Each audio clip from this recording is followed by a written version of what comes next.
Well, as the weather warms up and schedules shift, many of us are thinking about how to move our bodies more. This spring, it's time to rethink wellness routines without pressure or perfectionism, especially for women juggling it all. That's right. So today we are here talking with Dr. Stephanie Hack, a skilled surgeon, educator, and host of the Lady Parts Doctor podcast. Dr. Hack, thank you for joining us. Thank you for having me. So going into this summer, what are some ways that we can introduce more movement into our routines without feeling like there's a lot of pressure or feeling guilt if we don't meet certain goals? Sure, I think that's a very common feeling that we have, right? Many of us have been overwhelmed with the holidays. We've been very busy. And so we're like, oh my goodness, we're wearing sundresses. And now what have I been doing for my fitness routine? The important part is easing back in. And I really want to put an emphasis on easing in. You know, you can't, when you have been taking time off, just jump back into where you used to be because your muscles might be stiffer, and then that's going to increase your risk of injury.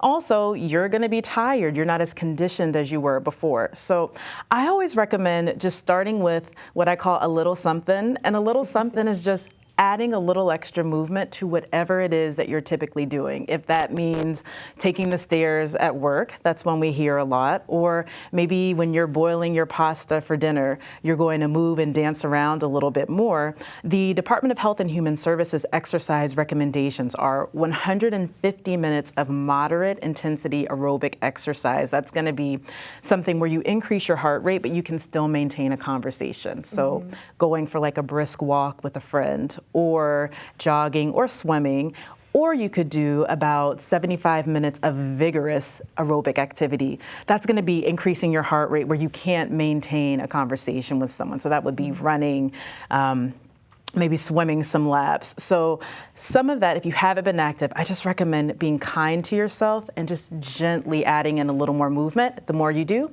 the more you'll do. But in addition to exercise, you also say that healthcare is self-care. And I always think of getting a manicure and a pedicure, but you're thinking something much more substantial. Yeah, for all of you want to make sure that you're getting all of your regular checkups, but then also you don't want to forget the other things like sleep. We take for granted sleep because when you're busy, that's like one of the first things to go, I'll just stay up a little later and get the work done. But sleep deprivation and sleep deficiency have been linked to a number of chronic health conditions like heart disease, kidney disease, diabetes, high blood pressure, depression, and other mental health conditions, and ding, ding, ding, obesity. And so you really want to make sure that you're getting 7 to 9 hours of sleep. That's the recommendation. Do your best. You know, especially if you have little kids, your sleep is going to get interrupted. I was up at midnight with my toddler. And then also, in addition to getting enough sleep, you want to hydrate. I don't know if you've ever gone for a long period in the day and you think, did I drink water? When's the last time I had something to drink? So the general recommendations are going to just depend on your age, your sex, your activity level, if you're pregnant, those kinds of things. But ideally, women want to get 9 cups of water or so a day.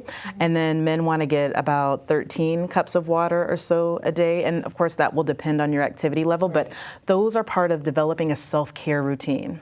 And for those people, you know, you mentioned some things that you can do while you're cooking dinner or something like that. But for those people out there that might be balancing, you know, work and taking care of a family, what are some ways that you can work movement into your routine while dealing with those big responsibilities?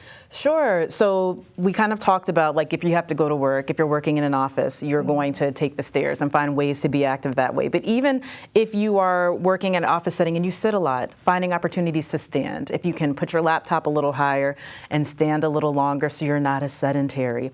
Or if you have the ability to go out and take a walk on a break, whether you're at home or at work, it really is anything that's going to get your heart rate up. I mean, anything. If you love Beyonce and you've been following this Cowboy Carter tour and you want to turn it up loud, and like anything that's going to get your heart rate up is fine, and be okay with that for yourself because you're just starting and easing back in.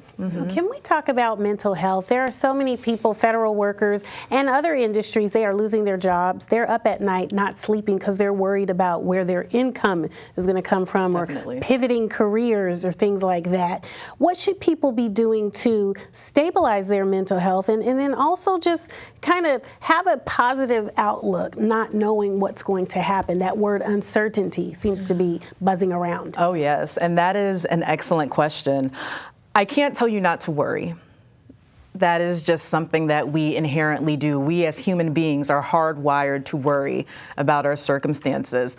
But ideally, when it comes to getting yourself in the right mindset, you want to pick whatever it is you want to believe and stay focused on that. If your belief is, I am going to find stable, steady employment that supports my family, then that is what you're going to believe. In the meantime, you are going to be putting actions behind that. But in addition, you have to get sleep. Like, that's just something that you have to do regardless. So I would encourage you to develop good sleep hygiene. That means turning your devices off before a certain time of the night, also dimming lights, and not reading in your bed or being on your phone in your bed, putting those things away. And then also, if you're someone who wakes up in the middle of the night because you have to go to the bathroom, you want to decrease your fluids so you don't have to do that.